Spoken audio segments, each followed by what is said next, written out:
Sammy Davis Jr. was never short of talent. That was never the question.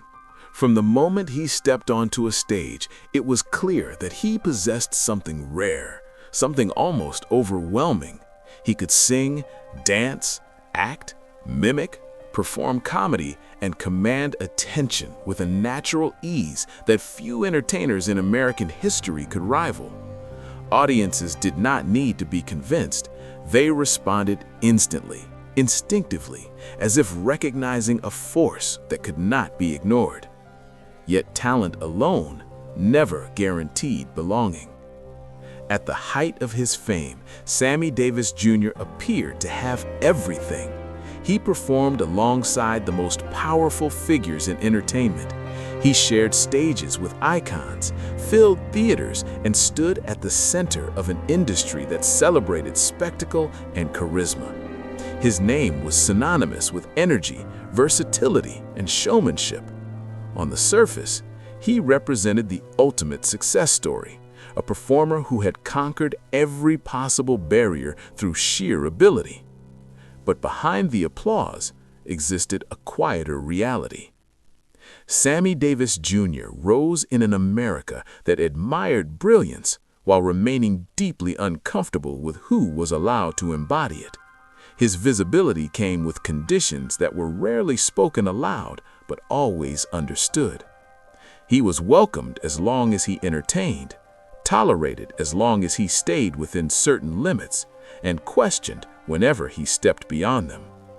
Success placed him on the stage, but it did not grant him safety once the lights dimmed.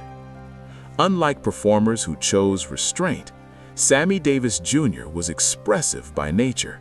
He did not blend into the background. He filled space. He demanded attention simply by existing. That made him extraordinary, and it also made him vulnerable. In a world uneasy with difference, his brilliance became both his shield and his exposure. As his fame grew, so did the contradictions surrounding him. He was praised publicly while being excluded privately, applauded loudly while navigating spaces that quietly reminded him of his position. Every achievement expanded his reach, yet reinforced the boundaries he was expected not to cross. The more visible he became, the more complicated his presence felt to those around him. Sammy Davis Jr. understood this tension early. He learned that survival in the spotlight required constant negotiation, not just of contracts and performances, but of identity itself. Choices were rarely simple. Every decision carried implications far beyond art. To speak, to remain silent, to align, to resist, each option came with consequences that extended beyond the stage. The pressure did not come from a single moment. It accumulated slowly through glances, refusals, compromises, and unspoken rules. Fame offered him access, but not peace. Recognition gave him power, but also scrutiny. And beneath the dazzling performances lived a man constantly aware that acceptance was conditional. His story is often remembered as one of triumph, resilience, and groundbreaking success. Yet that version leaves something out. It overlooks the cost of existing at the intersection of brilliance and exclusion, where visibility amplifies both admiration and judgment. It ignores the internal negotiations required to remain present in spaces that never fully made room for him. Sammy Davis Jr. once stood among the most celebrated entertainers in the world, but celebration is not the same as belonging, and applause does not erase the weight of constantly proving one's place. Tonight, Hollywood Darkside TV invites you to look beyond the energy, the charisma, and the legendary performances, to examine the life of a man whose greatest struggle was never a lack of talent, but the price of carrying it in a world not designed to hold him comfortably. This is not just the story of a star. It is the story of a performer who had everything it took to succeed and still had to fight to be allowed to exist on his own terms. Sammy Davis Jr. was born into performance before he ever understood what choice meant. His childhood did not unfold in classrooms or quiet neighborhoods, but on stages, backstage corridors, and trains moving from one city to the next. His parents were vaudeville performers, and from them he inherited not only rhythm and timing, but an understanding that survival depended on applause. In that world, talent was currency and rest was uncertainty.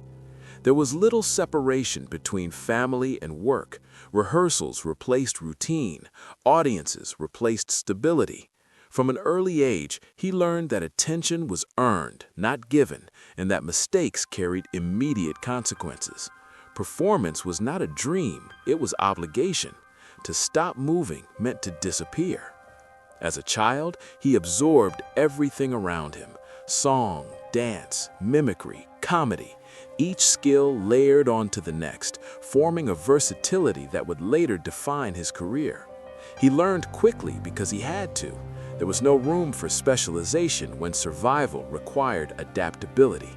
The stage became both refuge and test, a place where approval was temporary and had to be renewed night after night. The absence of a conventional childhood shaped his sense of self. Identity formed through reaction rather than reflection.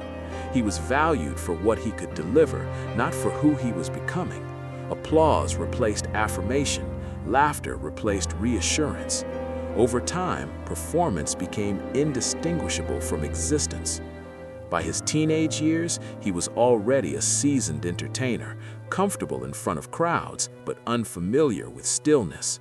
Touring had taught him professionalism long before maturity. It also taught him awareness. He observed how rooms changed depending on who occupied them. He noticed where he was welcome and where he was merely tolerated. These lessons were not explained, they were learned through experience, absorbed quietly, and stored for later use. The road toward recognition did not feel like ascent, it felt like continuation. Each performance led to another. Each opportunity expanded his visibility while narrowing his margin for error. Unlike artists who discovered themselves slowly, he was defined early by expectation. Reinvention was risky when consistency paid the bills. As his skills sharpened, so did the attention. Industry figures recognized something rare in his range. He could move effortlessly between roles, shifting tone and energy with instinctive precision. Yet admiration existed alongside caution. He was impressive, but also difficult to categorize. His talent resisted containment, and that resistance made institutions uneasy. Formal education faded into the background. The stage remained central. Experience replaced instruction. He learned by doing, by watching, by adjusting. This constant adaptation cultivated resilience, but it also delayed introspection. There was little time to ask who he was beyond performance. Opportunities increased, but so did pressure. Expectations multiplied without guidance. He was encouraged to shine, but not disrupt, to entertain, but not challenge, to be visible, but carefully framed. The message was consistent even when unspoken. Success was possible, but conditional. By the time wider recognition approached, he was already carrying years of discipline, fatigue, and awareness. He had mastered the mechanics of performance, but the cost of constant readiness had yet to reveal itself. Fame was no longer a distant goal. It was an extension of a life already shaped by exposure and demand. The road toward fame did not transform him.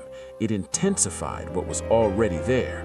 A performer trained to adapt, a child taught to survive through excellence, a man entering adulthood with extraordinary ability and limited space to define himself outside of it. What lay ahead was not discovery, but negotiation, and the stage, which had given him everything, would soon begin asking for more. Sammy Davis Jr.'s rise did not feel like a breakthrough. It felt like acceleration. Years of relentless performance had already sharpened him into a consummate entertainer, and when opportunity finally expanded, he was prepared in ways few others could be. He moved effortlessly between mediums, carrying the discipline of vaudeville into film, television, recording studios, and live stages. Each environment demanded a different rhythm, and he mastered them all without appearing to pause. As his career widened, his versatility became his defining asset. He could command a stage with explosive energy, then disarm an audience with humor or vulnerability moments later. Industry figures admired this range, yet struggled to position it. He was too dynamic to fit into a single category, too visible to ignore, and too skilled to dismiss. Success followed quickly, propelled by admiration that often bordered on astonishment. The association with powerful figures in entertainment elevated his profile further. Performing alongside icons placed him at the center of cultural influence, reinforcing the idea that he had arrived. Nightclubs, theaters, and television shows welcomed his presence, recognizing that he brought excitement and immediacy wherever he appeared. Audiences responded instinctively.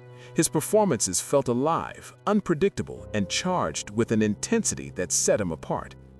Yet the peak of his fame unfolded within careful boundaries. Visibility came with expectations that were rarely stated but always enforced. He was encouraged to shine, but only in ways that preserved comfort for others. His energy was celebrated as long as it remained entertaining rather than disruptive. Each appearance required awareness, not only of performance, but of perception. Recording success added another layer to his prominence. His voice, flexible and expressive, carried emotional weight that extended beyond spectacle.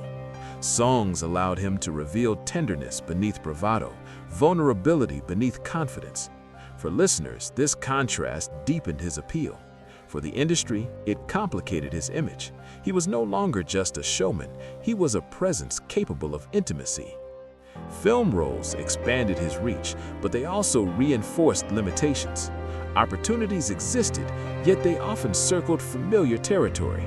Characters were framed carefully, narratives constrained by what studios believed audiences would accept. Success did not grant freedom so much as repetition. The roles affirmed his visibility while quietly narrowing the range of stories he was permitted to tell.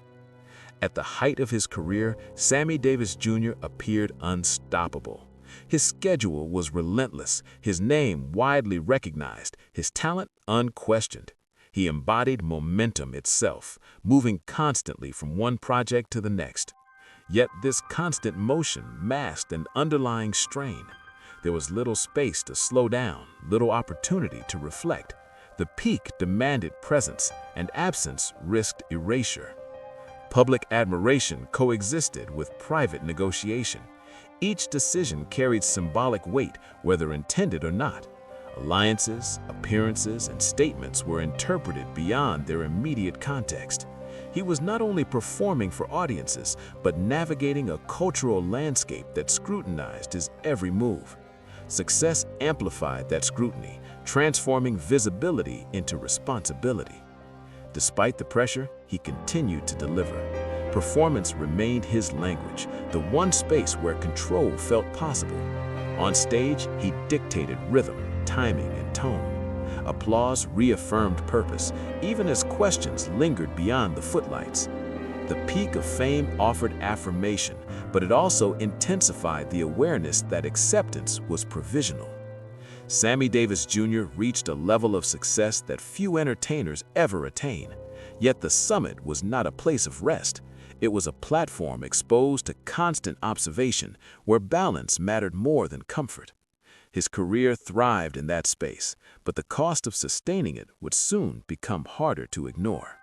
As Sammy Davis Jr.'s fame intensified, the contradictions surrounding his success became increasingly difficult to contain.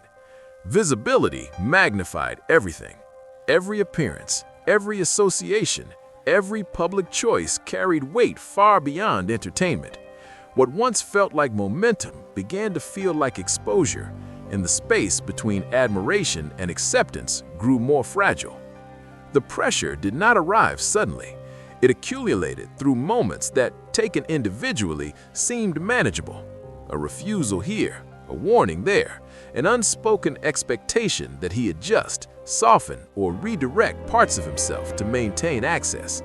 Success had placed him in rooms of power, but those rooms often reminded him, quietly but persistently, that his presence remained conditional. Unlike performers who chose silence, Sammy Davis Jr. was expressive by instinct. He spoke, joked, reacted, aligned, and resisted in ways that reflected a restless inner life. That expressiveness made him compelling, but it also made him vulnerable to scrutiny. In a culture uneasy with complexity, every gesture was interpreted, every choice examined for meaning beyond intention. Public controversies emerged not because of scandal alone, but because he occupied a position that invited projection. He was expected to represent more than himself, yet allowed little room for ambiguity. When he aligned with certain figures or causes, praise and backlash arrived simultaneously. When he distanced himself, the same pattern followed. There was no neutral ground. Silence was questioned. Speech was dissected. One defining moment came through a sudden, violent accident that altered his body, and with it, his sense of invulnerability. The loss of his eye did more than change his appearance. It stripped away the illusion that momentum could protect him from consequence. Recovery forced stillness upon someone who had spent a lifetime in motion. For the first time, he was confronted with limits he could not perform his way around. That period of vulnerability reshaped him internally, even as he maintained a public front of resilience. He returned to the stage with the same intensity, but something had shifted. Awareness deepened. The cost of constant adaptation became harder to ignore. Physical pain mirrored emotional strain, and both demanded endurance. At the same time, the expectations placed upon him intensified. His identity became a site of public debate, often framed by voices far removed from his lived experience. He was celebrated as a symbol of progress while being criticized for how he navigated it. The contradiction was exhausting. He was asked to embody ideals without being granted freedom. The strain manifested quietly. Relationships grew complicated. Trust became selective. The pace that had once sustained him began to erode stability. Performance remained his refuge, but it could no longer absorb everything. The stage offered release, yet the questions followed him off it. What made this period particularly difficult was the absence of resolution. There was no single event to overcome, no clear path forward. Instead, there was accumulation. Years of negotiation layered onto physical fatigue, emotional pressure, and the awareness that visibility magnified vulnerability as much as opportunity. Still, he continued, not because the struggle eased, but because stopping felt impossible. To pause meant confronting everything he had postponed. Motion had always been his defense. Even as turmoil surrounded him, he chose presence over retreat, performance over withdrawal. This chapter of his life did not dismantle his career, but it altered its meaning. Success was no longer proof of triumph, it became evidence of endurance. Each appearance signaled not ease, but persistence. Behind the energy that audiences loved lived a man carrying weight that applause could not fully lift. The controversies of this period were not simply about public reaction. They were reflections of an inner conflict sharpened by visibility, a life lived under constant negotiation between authenticity and survival. And as that conflict deepened, the cost of remaining in between became impossible to ignore. As the years passed, the spotlight that once chased Sammy Davis Jr. began to move differently. It did not disappear, but it softened, shifting from intensity to familiarity. He remained a recognized name, a respected presence, yet the urgency that once defined his career gradually faded. Fame no longer expanded, it settled. What remained was reputation rather than momentum. The industry still welcomed him, but within patterns that had become predictable. He was invited as a legend, not as a risk. Audiences expected the energy, the versatility, the charisma they had always known, and he delivered them with professionalism shaped by decades of discipline. Yet repetition carried its own weight. Reinvention, once possible through sheer force of talent, now felt constrained by nostalgia and expectation. Health concerns lingered beneath the surface, reminders of vulnerability that performance could not fully mask. The body that had endured relentless schedules began to resist the pace it once sustained. Recovery took longer, fatigue arrived sooner. Still, he continued to work, not solely out of ambition, but because movement had always been his defense against uncertainty. To slow down meant to listen too closely to questions he had long avoided. Life after the peak brought a different kind of isolation. Public admiration remained, but it was filtered through memory rather than immediacy. Applause honored what he had been as much as what he still was. The distinction was subtle, yet deeply felt. He stood on stages carrying the weight of legacy, aware that each appearance reinforced an image already fixed in the public mind. Outside performance, reflection became unavoidable. The choices made under pressure resurfaced without the distraction of constant motion. Alliances, compromises, moments of alignment and distance all invited reconsideration. There was no clear verdict, only accumulation. Success had delivered access and recognition, but not the resolution he may have hoped for. The cultural landscape around him continued to evolve, opening conversations that once felt impossible. Younger artists spoke more openly, challenged more directly, and demanded space with less caution. Watching these shifts, he occupied an ambiguous position. He was both pioneer and product of his time, shaped by constraints that later generations would question more freely. Yet, even as relevance shifted, his presence did not vanish. He appeared in retrospectives, tributes, and commemorations, framed as a bridge between eras. The industry remembered him as energy and versatility, as someone who could do everything. Less often did it acknowledge the cost of sustaining that image for so long. Life after fame did not bring clarity so much as quiet.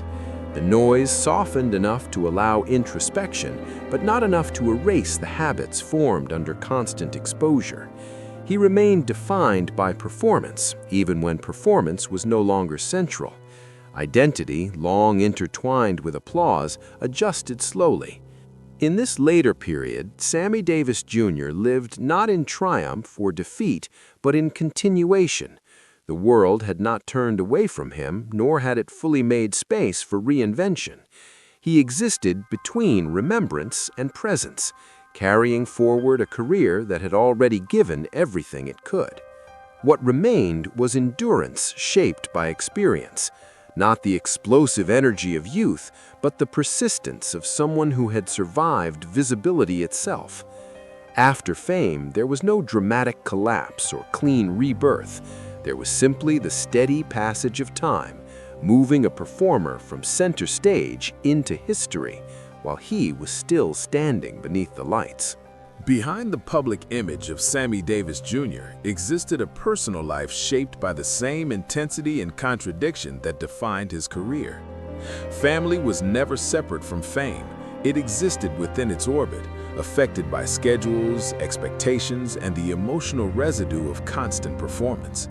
Love offered grounding, but it could not fully shield him from the pressures he carried home from the stage. Marriage, for him, was both refuge and challenge.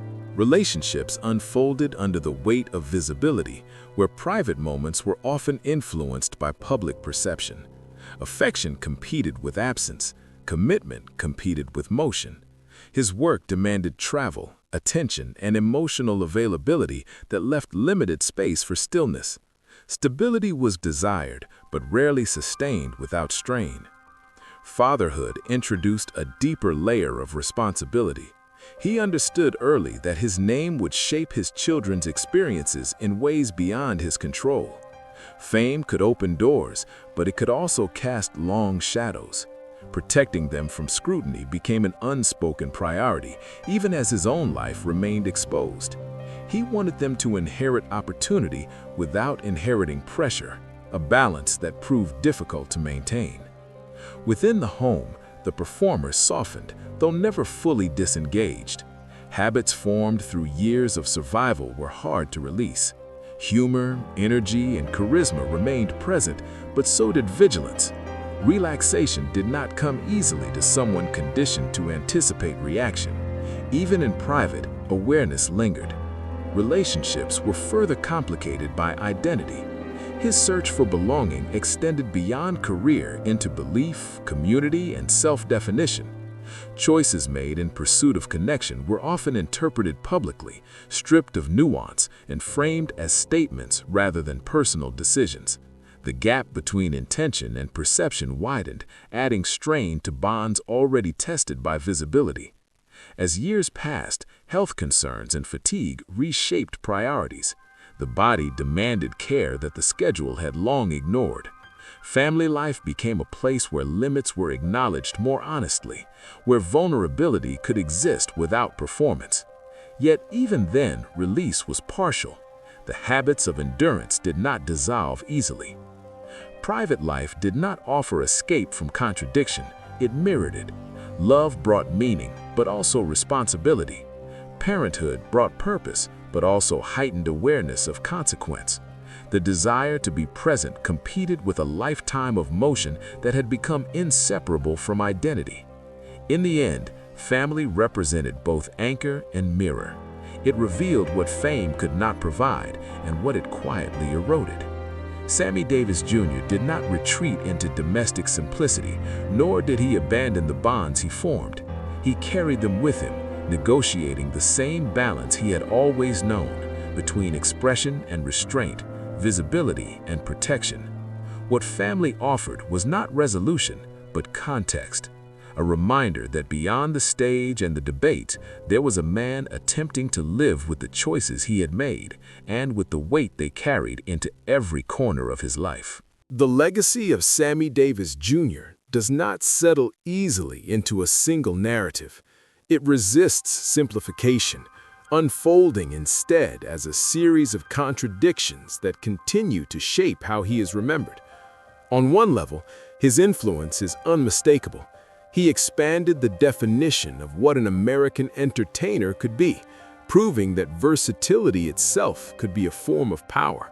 Singers, dancers, actors, and comedians who followed learned from his range, his fearlessness on stage, and his refusal to be confined to one discipline. He made movement, voice, and timing feel inseparable, setting a standard that few could match. Yet influence extends beyond technique. His presence altered cultural expectations, even when it did so quietly or incompletely. He occupied spaces that were not designed to hold him comfortably and remained there through persistence rather than permission. In doing so, he exposed the limits of inclusion and the cost of crossing them. His success did not erase barriers, but it made them visible, forcing audiences to confront the tension between admiration and discomfort. Later generations would inherit a landscape shaped partly by his endurance. Artists spoke more freely, challenged more directly, and claimed space with greater confidence. Some would look back and see him as a pioneer who opened doors. Others would question the compromises he made to remain visible. These debates reveal how his legacy functions not as a conclusion, but as a conversation that continues to evolve. For many audiences, his influence remains emotional rather than analytical. His performances are remembered for their energy, joy, and immediacy. They feel alive, even decades later, preserved in recordings and recollections that emphasize brilliance over complexity. In that memory, he exists as an icon of talent, a figure whose abilities seemed limitless.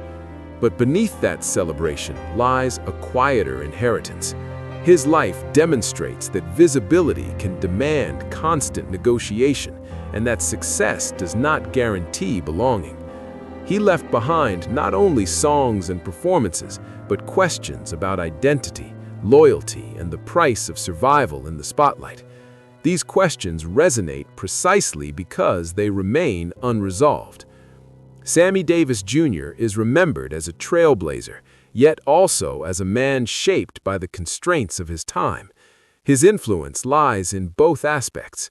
He showed what was possible, and he revealed what it cost. That duality is central to understanding his place in history. In the end, his legacy is not defined solely by what he achieved, but by the space he held open for others, even when that space was narrow and unstable. He did not rewrite the rules entirely, but he stretched them, often at personal expense. The echo of his career continues to inform how success, representation, and compromise are understood. What remains is a figure impossible to reduce to triumph or failure alone. His influence lives in the freedom others now claim more openly, and in the caution that still accompanies it. The echo of Sammy Davis Jr. is not a final statement, but an ongoing reminder that progress is rarely clean, and that those who stand at its edges often carry more than history remembers.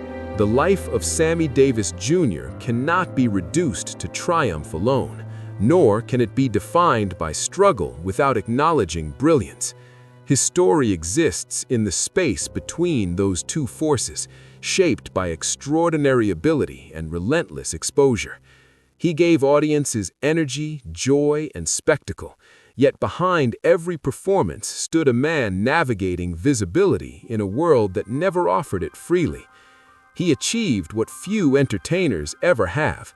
He mastered multiple disciplines, commanded stages across generations, and became a symbol of talent without boundaries. His success was undeniable, his presence unforgettable, and yet the applause that followed him did not resolve the questions that accompanied his rise. Recognition did not erase negotiation. Fame did not guarantee peace. Sammy Davis Jr. lived in constant motion, not only across stages, but across identities imposed upon him: performer, symbol, ally, outsider. Each role carried expectations that shifted with time and circumstance. He adapted because adaptation had always been his survival skill. But adaptation also exacted a price. The freedom to exist fully on one's own terms remained elusive, even at the height of success. History often asks whether he chose the right path, whether different decisions might have led to different outcomes. These questions, however, assume a freedom he rarely possessed. His choices unfolded within constraints that were invisible to many, but ever present to him. What appears as compromise from a distance often reads as endurance from within. What remains most striking is not the controversy that surrounded him, but the persistence with which he stayed present. He did not retreat from the world that scrutinized him. He continued to perform, to engage, to occupy space even when that space felt unstable. That persistence itself became a form of statement, even if it was never declared as such. Today, Sammy Davis Jr. is remembered through performances that still pulse with life. His songs and appearances retain their immediacy, detached from the conflicts that shaped them. Yet understanding his legacy requires listening beyond the surface. It requires recognizing the discipline behind the exuberance, the calculation beneath the spontaneity, and the weight carried behind the smile. Was he a trailblazer who expanded possibility through sheer force of talent? Or was he a man who paid a quiet cost for remaining visible in a world unprepared to accept him fully? The answer may lie not in choosing one interpretation, but in holding both at once. Sammy Davis Jr. leaves behind more than entertainment. He leaves behind a question that continues to echo across generations. What does it truly mean to be seen, and at what cost does that visibility come? His life does not offer resolution, it offers reflection. And in that unresolved space, his story remains alive, asking us not only to admire the performance, but to consider the human weight behind it.